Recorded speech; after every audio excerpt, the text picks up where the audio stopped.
হৃদয়ারণ্যেও যে তটিনী পর্ব ২৫ লিখেছেন অনিদ্রিতা আঁখি। উমাইর হসপিটাল থেকে বের হয়ে গাড়ির ড্রাইভিং সিটে বসল। বসে পিছে এক ঝলক তাকিয়ে দেখতে পেল লেথ প্যাসেঞ্জার সিটে ঘুমিয়ে আছে। এটা দেখে গভীর এক শ্বাস ফেলে গাড়ি চালানো শুরু করল। গাড়ির ঝাঁকুনিতে লেথের ঘুম ভেঙে গেল। সে হুড়মুড় করে সিটে বসে পড়ল। ড্রাইভিং সিটে উমাইরকে দেখে ফুস করে একটা শ্বাস ফেলল। আজকে তারা প্রাইভেট জেটে করে বিডিতে ব্যাক করেছে। উমাইর চলে আসায় লেথের ইচ্ছা না থাকা সত্ত্বেও উমাইরের সাথে ফেরত আসতে হয়েছে। আর উমাইর প্লেন থেকে নেমেই গাড়ি নিয়ে সোজা হসপিটালে চলে এসেছে। সে হসপিটালের মধ্যে গেলে লেথ প্যাসেঞ্জার সিটে একটু বিশ্রাম নিতে শুয়ে পড়েছিল, কিন্তু দুদিন না ঘুমানোর জন্য ক্লান্তিতে তার চোখ জোড়ায় ঘুম নেমে এসেছিল। উমাইর ক্যান্ডেস্টাইন হেভেনে ফেরত আসলো। লেথকে গাড়ি পার্কিং করে রুমে যেয়ে বিশ্রাম নিতে বলল। লেথও তার কথা মতো দ্বিমত পোষণ করল না, কারণ এই দুদিনে ছুটাছুটি করতে যেয়ে ক্লান্তিতে তার শরীর ভেঙে আসছে। লেথ এক ঝলক তার দিকে তাকালো। উমাইর তখন স্নোফেক প্যাটার্নের ব্ল্যাক লম্বা পশমি কুর্তি খুলে গাড়ির মধ্যে ছুঁড়ে ফেলল। তার মুখের মাস্কটিও খুলে রাখল এক পাশে। কোট খুলতেই উমাইরের পেটানো শরীরের উপর পরে থাকা টাইট ব্ল্যাক টি-শার্টটি স্পষ্ট দেখা গেল। তার সুগঠিত শরীরের পেশিগুলো যেন আলো ছড়িয়ে দিচ্ছে। ফর্সা ত্বকের বলিষ্ঠ হাতে সূর্যের আলো পড়ে চকচক করছে। তার মুখটি কঠোর, কিন্তু সেই কঠোরতাও তার সৌন্দর্যকে ম্লান করতে পারেনি। উমাইরের মধ্যে এমন একটি মহিমা আছে যা কারোর নজর এড়াবে না। লেথ হঠাৎই নিজেকে অদ্ভুত এক চিন্তার মধ্যে আবিষ্কার করল। যদি সে মেয়ে হতো, তাহলে উমাইরের প্রেমে হাবুডুবু খেত নিশ্চিত। এই ভাবনাটুকু মনে আসতেই লজ্জায় অস্বস্তিতে চোখ সরিয়ে নিল। এরপর খুক খুক করে কাশতে লাগল, যেন নিজেকে সামলানোর চেষ্টা করছে। লেথের এমন আচরণে উমাইর তার দিকে দৃষ্টি নিবদ্ধ করল। তার ভ্রু দুটো কুঁচকে গেল এবং গভীর গলায় বলল, তোর কি ঠান্ডা লেগেছে? উমাইরের প্রশ্নে লেথ প্রথমে কি বলবে বুঝে উঠতে পারল না। তার বুকের ধুকপুকানি যেন বেড়ে গেল। গলায় একটা শুকনো ডুব গিলল এবং দ্রুত কোনোভাবে একটা অজুহাত সাজালো। না, ওই গলায় কিছু একটা আটকে গিয়েছিল, পানি খেলেই ঠিক হয়ে যাবে। উমাইর সন্দেহ নিয়ে তার দিকে এক ঝলক তাকালো, কিন্তু কিছু না বলেই গাড়ির দরজা খুলে নেমে গেল। লেথের বুকের ভেতর ততক্ষণে যেন জ্বর বয়ে যাচ্ছিল। সে ভাবল, এই কথাগুলো যদি উমাইরের কানে যায়, তাহলে ভিকুর পরের খাবারটা সে হবে, এতে কোনো সন্দেহ নেই। উমাইর গাড়ি থেকে নেমে সোজা কুঠিরের দিকে চলে গেল। এটা দেখে লেথ ফুস করে শ্বাস ফেলে রুমের দিকে চলে গেল। আর বেচারা অয়নের কি অবস্থা হবে তাই ভাবতে থাকল। উমাইর সোজা কুঠিরের প্রবেশদ্বার পেরিয়ে ডার্ক নেস্টে প্রবেশ করল। ঘরটি প্রতিবারের মতোই যেমন ভয়াল তেমন রহস্যময়। ডার্ক নেস্টে প্রবেশ করার সঙ্গে সঙ্গেই উমাইরের চোখে পড়ল একটি হ্যাংলা পাতলা যুবক। চেয়ারে বসানো অবস্থায় তার 2 হাত হ্যান্ডকাফ দিয়ে চেয়ারের হাতলের সঙ্গে শক্ত করে বাঁধা। যুবকের শরীরে ধুলো মলিন, চোখের নিচে গভীর কালচে দাগ। তার অবস্থা শোচনীয়। শেষ 3 দিন ধরে কিছু খাওয়া হয়নি, ফলে ক্ষুধা এবং ক্লান্তিতে অর্ধমৃত হয়ে শরীর নুয়ে পড়েছে। মলমূত্রও ত্যাগ করেছে বাঁধা অবস্থাতেই। ঘরে ঢুকলে সাধারণ কেউ হয়তো এই দৃশ্য দেখে ঘৃণায় মুখ ফিরিয়ে নিত, কিন্তু উমাইরের চোখে কোনো প্রতিক্রিয়া নেই। তার অভিব্যক্তি এমন, যেন সে কোনো সাধারণ দৃশ্য দেখছে। ডার্কনেস্টের রক্তাভ লাল আলো পুরো ঘরটিকে অস্বাভাবিক গুমোট এবং ভয়াবহ করে তুলেছে। ঘরের দেয়ালে এবং স্টিলের তাকগুলোতে সাজানো অস্ত্রগুলো চকচক করছে, ঠিক যেন হিংস্র শিকারী অনেক দিন রক্তের স্বাদ না পেয়ে বুভুক্ষু করে উঠেছে। উমাইরের চোখে অস্ত্রগুলোর দিকে তাকিয়ে এমনই অনুভূতি হলো,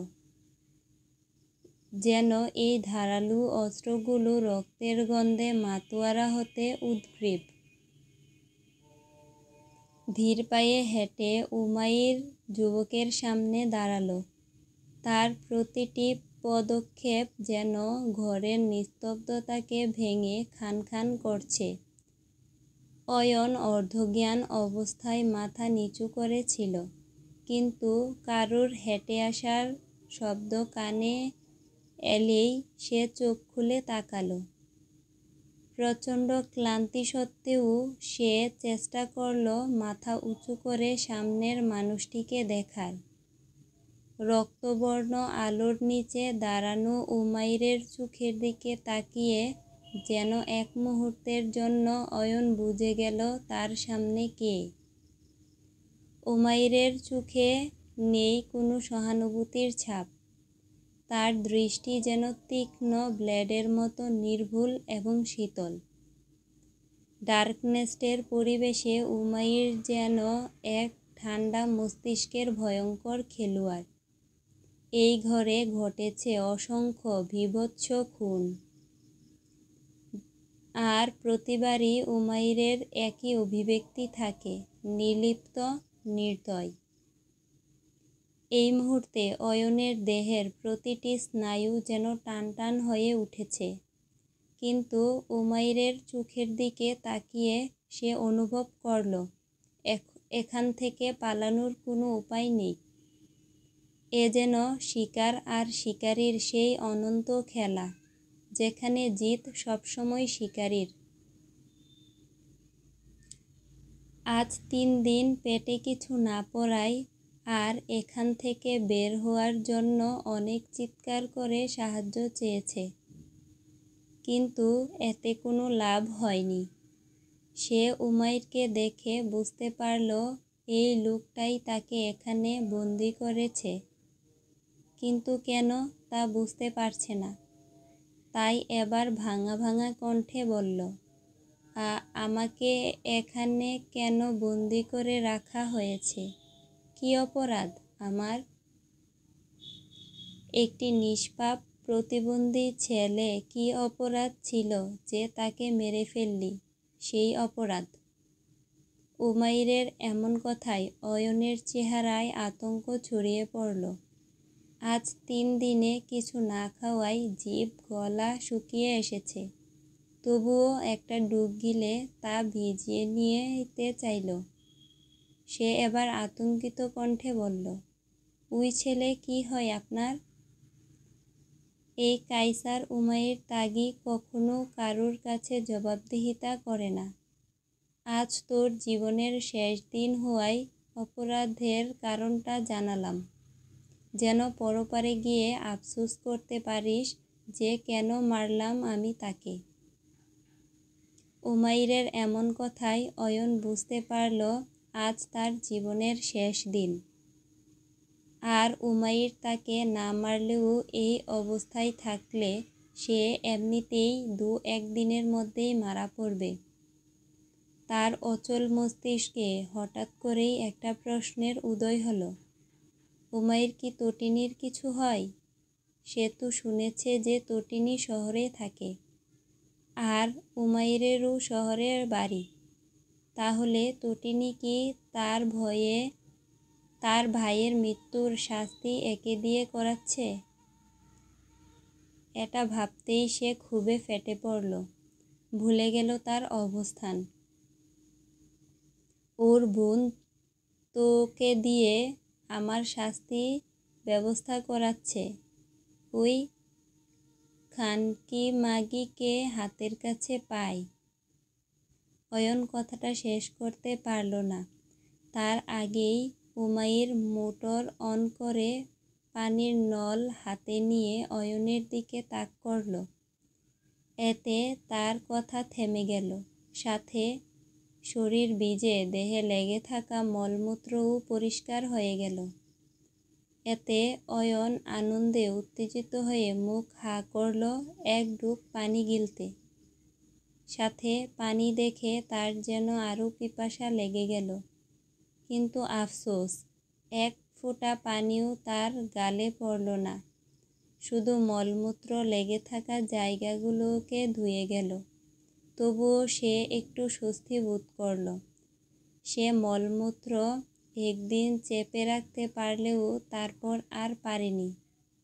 এই দুদিন খুব কষ্টে পার করেছে। ঘৃণায় তো বমিও করে দিয়েছিল। কিন্তু বেচারা বুঝতেই পারল না তার সামনে কি হতে চলেছে। এটাও বুঝতে পারল না যে মানুষ যেমন সবজি কাটার আগে ধুয়ে পরিষ্কার করে নেয়, তাকেও এখন অমনি কাটাছেঁড়া করার আগে ধুয়ে পরিষ্কার করে নিল। উমাইর মোটর বন্ধ করে দিল। অতঃপর ধীর পায়ে স্টিলের তাকের সামনে গিয়ে দাঁড়াল। তার প্রতিটি পা ফেলায় মাটিতে যেন কম্পন জাগছিল। সেখানে সারি সারি ভাবে অস্ত্র সাজানো, জাপানি কাটানা, ড্যামেস্ক স্টিল ব্লেড, জাপানি শেফ নাইফ, কার্বন স্টিলের নাইফ ইত্যাদি। সে প্রতিটি অস্ত্রকে গভীর মনোযোগে পর্যবেক্ষণ করে নিল। এবার সুনিপুণ হাতে জাপানি শেফ নাইফটি তুলে নিল। ব্লেডের ধার চকচক করে উঠল নিঃশব্দ আলোর ঝলকে। একটি চেয়ার টেনে সেইটা অয়নের সামনে রেখে বসল। হাতের ছুরিটি আলতো করে ঘুরিয়ে দেখল চকচকে নাইফটা যেন আরও আলো খেলে যাচ্ছে। এবার ঠান্ডা বরফ শীতল কণ্ঠে বলল, কি যেন বলছিলি, এবার বল। তার কণ্ঠস্বর যেন রাত্রির এক নিকষ কালো স্রোত, নিস্তব্ধ অথচ ভয়াবহ। সেই শীতল শব্দগুলোই যেন ঘরের তাপমাত্রা নামিয়ে দিল কয়েক ডিগ্রি। তার চোখ দুটো কালো, নির্ভার, অথচ তীক্ষ্ণ শীতল স্রোতের মতোই গভীর। তার কণ্ঠস্বর এতটাই শীতল ও ভয়ানক ছিল যে অয়নের শরীরে শিহরণ বয়ে গেল। গলার ভেতর যেন কথা আটকে গেল। আটকে যাওয়ার অনুভূতিতে সে হাঁসফাঁস করতে লাগল। উমাইরের ঠান্ডা চাহনি আর হাতে থাকা ছুরিটি দুটোই যেন তাকে নিঃশ্বাস নিতে দিচ্ছে না। উমাইরের চোখে এবার রক্তিম আগুন জ্বলে উঠল। তার ভেতরের ক্রোধ যেন একটি উগ্র আগ্নেয়গিরির মতো ফুঁসে উঠেছে। হঠাৎ তার সিংহের গর্জনের মতো এক হুংকার চারপাশে নিস্তব্ধতা চূর্ণ করে দিল। বাস্টার্ড, তোকে কি বলতে বলেছি বুঝতে পারছিস না?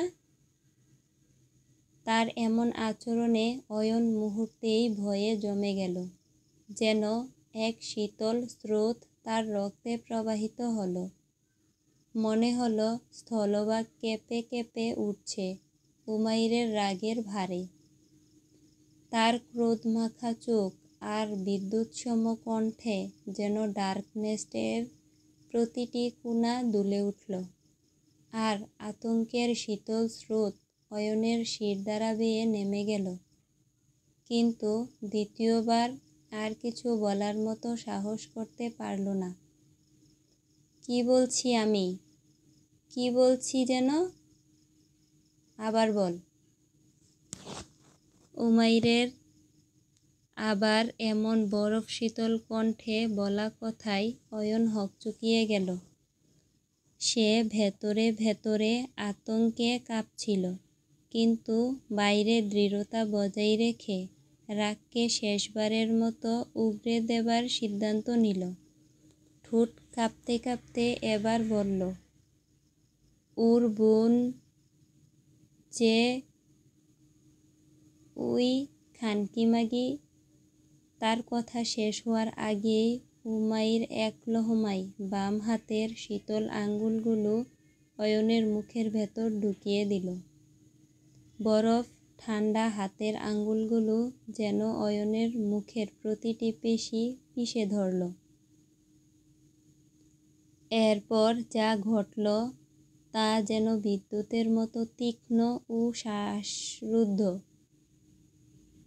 অয়ন কিছু বুঝে ওঠার আগেই উমাইরের ডান হাতে ধরা চকচকে জাপানি শেফ নাইফটি বিদ্যুৎ গতিতে নেমে এলো। ধারালো ফলাটি দিয়ে অয়নের জিভ টেনে ধরে তীক্ষ্ণ এক নিখুঁত শীতল দক্ষতায় জিহ্বার মাঝ বরাবর রেখার মতো টান দিল। জিভ মাঝখান থেকে কেটে ফেলল। সেই মুহূর্তে উষ্ণ গাঢ় রক্তের ধারা অয়নের মুখ দিয়ে গড়াতে শুরু করল, যেন রক্তের এক অদ্ভুত ঝর্ণাধারা। জিহ্বার কাটা অংশটি থপ করে মেঝেতে পড়ল। নিস্তব্ধ ডার্কনেস্টের নির্জনতা ভেঙে অয়নের চিৎকার গলায় আটকে গিয়ে নিঃসৃত হল অস্পষ্ট ভাঙা ঘুঙানির মতো। উমাইরের হাত আর অয়নের গলা বেয়ে রক্তের ধারা মেঝেতে ছড়িয়ে পড়ল। এমন ভয়ঙ্কর দৃশ্যেও উমাইরের মুখ নির্বিকার। সে শীতল চোখে অয়নের মুখের রক্তঝরা দেখতে থাকল। আর এটা দেখে তার হৃদয়ে এক প্রশান্তির ঢেউ খেলে গেল। কত বড় সাহস হলে ওই মুখ দিয়ে তার হানিবাগকে নোংরা ভাষায় গালি দেয়। এত দূর জার্নি করে আসায় সেও কিছুটা ক্লান্ত, তাই ভেবেছিল তাকে সহজ মৃত্যু দেবে, কিন্তু এরপর তো আর কখনোই সম্ভব নয়। উমাইর উঠে গিয়ে স্টিলের তাকের রাখা long nose pliers, cutting pliers, combination pliers, screwdriver, wire স্পিয়ার, claw hammer, bent nose plier ইত্যাদিগুলোর মধ্য থেকে কয়েকটি অস্ত্র নিয়ে পাশের টেবিলের উপর রাখল। তোর এই হাত দিয়ে নাকি আমার হানিবাগের ওড়না টেনে ধরেছিলি। পা দুটো দিয়ে হেঁটে আমার হানিবাগের পিছু নিয়ে জ্বালাতনও করতি। খুবই জঘন্য একটা কাজ। আবার আজ তোর জন্যই আজ সে হসপিটালে ভর্তি। তাহলে তোকে এত কিছুর পরও কিভাবে ছাড়ি বল? একটা দুইটা দোষ না তোর, এত দোষ, পাপ নিয়ে তোর বেঁচে থাকার কোনো অধিকার নেই। তীক্ষ্ণ এক শীতল কণ্ঠে কথাগুলো বলল উমাইর, কিন্তু অয়নের কিছু বলার শক্তি নেই। তার যন্ত্রণায় দু চোখ দিয়ে ঝরঝর করে পানি পড়ছে। যদি জীবন একটিবার সুযোগ পেত, তাহলে হয়তো আর সে এমন কাজ করা তো দূর, এমন কিছু মাথায়ও আনত না। কিন্তু এ জীবন আর কখনোই সম্ভব নয়, কারণ এই অস্ত্রাগারে কারোর আসা মানে তার জীবনের খাতা ওখানেই সমাপ্তি। উমাইর পুনরায় আগের জায়গায় ফেরত আসলো। হাতে নীল রঙের দাগে লালচে কাটিং প্লায়ার্সটি নিল। তার চোখে অদ্ভুত শীতলতার ছাপ। দয়ামায়া, অনুশোচনা বা দ্বিধার এক ফোঁটাও সেখানে স্থান পায়নি। তার তীক্ষ্ণ দৃষ্টি ছুড়ে দিল অয়নের দিকে। তাকিয়ে তার অবস্থানটা দেখে নিল। তার অবস্থা শোচনীয়। ব্যথায় শ্যামবর্ণ মুখ ক্রমে নীলচে হয়ে উঠেছে। তীব্র যন্ত্রণায় তার চোখে ধোঁয়াটে এক আভা।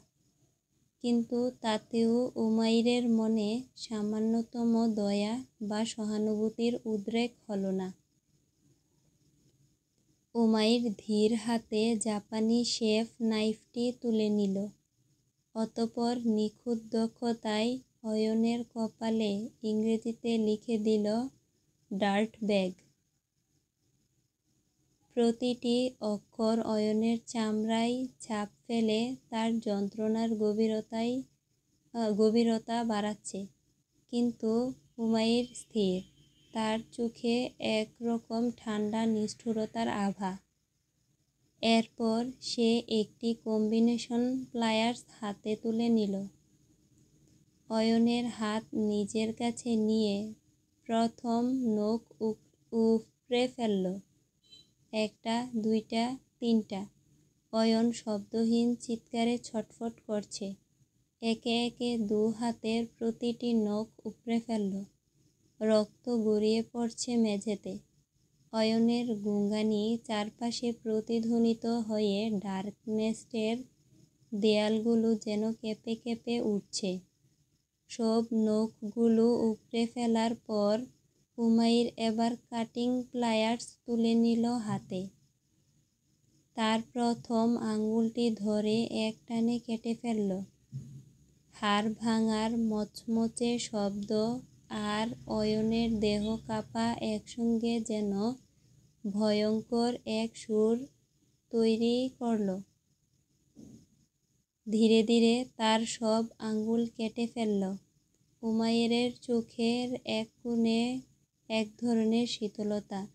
যেন এ কাজটি নিছক কোনো কাজ, আবেগহীন। অয়নের প্রতিটা কাঁপন আর কষ্টের নিঃশ্বাস যেন উমাইরের নৃশংসতার সঙ্গী। এত যন্ত্রণা সহ্য করতে না পেরে অয়ন জ্ঞান হারালো। তবু উমাইরের রক্তের খেলা শেষ হয়নি। সে পানি ছিটিয়ে দিয়ে অয়নের কিছুক্ষণের মধ্যে জ্ঞান ফিরালো। তার জ্ঞান ফিরতেই উমাইর এবার ক্লু হ্যামার হাতে তুলে নিয়ে অয়নের পায়ের দিকে এগিয়ে গেল। অতঃপর নখগুলো চূর্ণবিচূর্ণ করতে শুরু করল।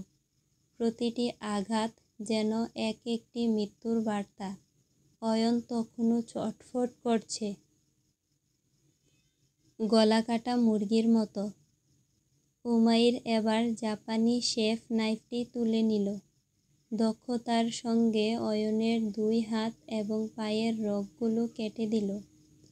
রগ কাটা মাত্রই অয়নের দেহ থেকে ফিনকি দিয়ে রক্ত বের হতে শুরু করল। মেঝেতে রক্তের নদী বয়ে গেল।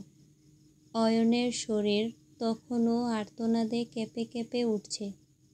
স্ক্রুড্রাইভার হাতে নিয়ে অয়নের দুই হাতে অয়নের দুই চোখের ভিতর ঢুকিয়ে দিল।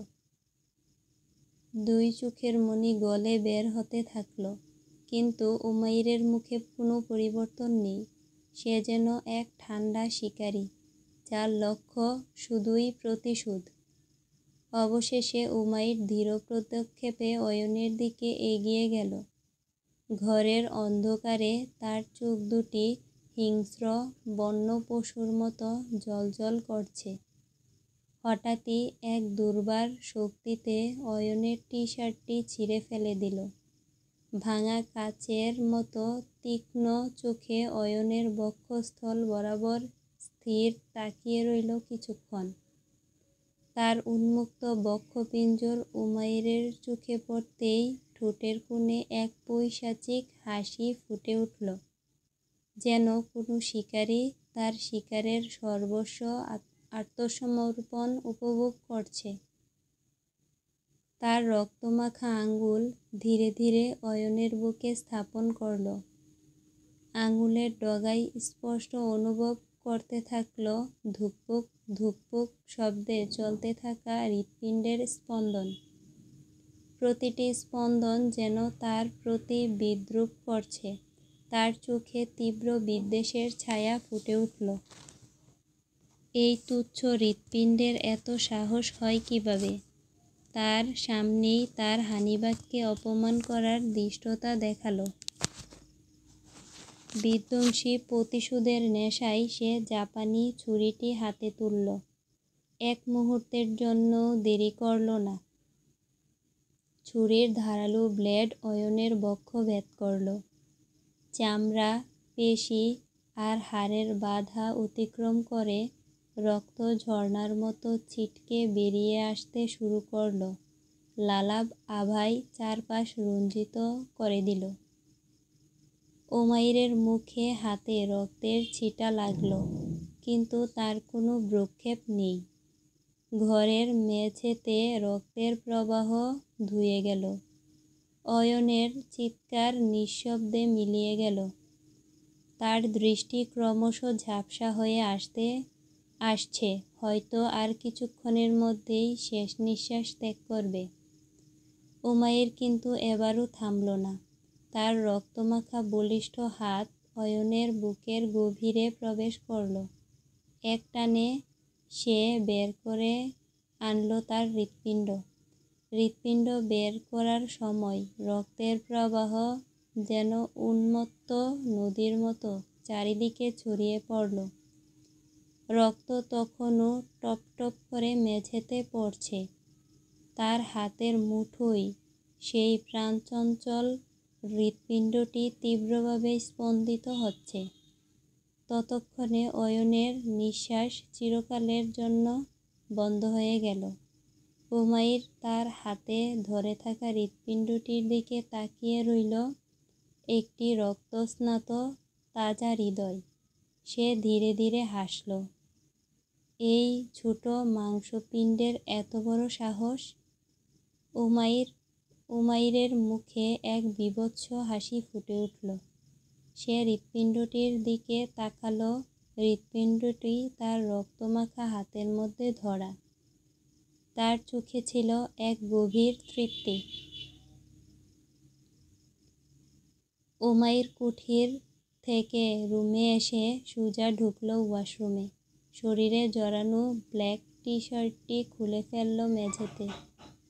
মুহূর্তেই দৃশ্যমান হল তার সাদা ফর্সা পেটানো দেহটা। হাত দ্বারা ঝর্ণাটা ছেড়ে সে দাঁড়াল তার নিচে। বৃষ্টির ন্যায় ঝর্ণা থেকে আগত পানিবিন্দুরা একে একে স্পর্শ করল তার চুল, ঠোঁট, অতঃপর থুতনি বেয়ে নগ্ন দেহকে। আস্তে আস্তে ধুয়ে গেল সকল রক্তের ছিটেফোঁটা। ঝর্ণার পানির দাপটে উমাইরের কিঞ্চিত লম্বা কালো চুলগুলো গড়িয়ে পড়ল তার ললাট বেয়ে চোখের উপরে। বিরক্ত হল সে। হাত উঁচিয়ে চুলগুলো ঠেলে দিল পিছনের দিকে। অতঃপর সেই হাতটাই দেয়ালের উপর রেখে কিছুটা কাঁধ বাঁকিয়ে দাঁড়াল।